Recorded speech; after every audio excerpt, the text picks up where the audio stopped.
a secret message, a locked room, and a miracle that saved a nation. The king read. Israel was suffering. For 18 long years, the people of Israel lived under the cruel rule of Eglon, the king of Moab. Heavy taxes, fear everywhere, no freedom. But when the people cried out for help, God raised a deliverer. His name was Ehud, and there was something unusual about him. Ehud was left-handed. No one expected a hero like that. One day, Ehud went with other men to deliver Israel's tribute to King Eglon.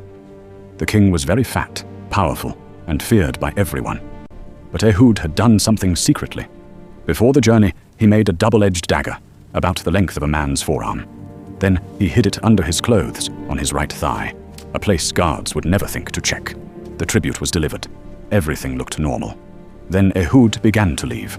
But near the carved stones at Gilgal, he suddenly turned back. He returned to the king alone. When he arrived, Ehud bowed and said softly, "I have a secret message for you, O king." Curious, King Eglon dismissed all his servants. The room became quiet. Only the king and Ehud. They stood in the cool upper room. Then Ehud stepped closer and said, "I have a message from God for you." As the king rose from his seat, in one swift moment, Ehud reached with his left hand, pulled out the hidden dagger, and drove it into the king's belly.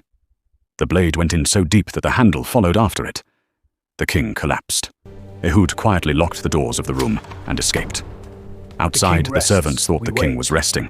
They waited, and waited, and waited.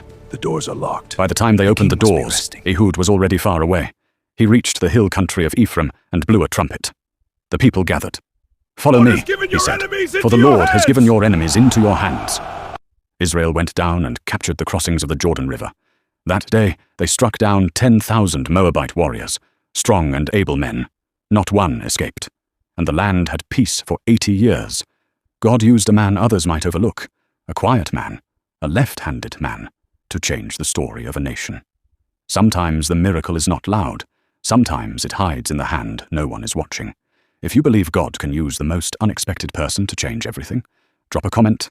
God uses the unlikely.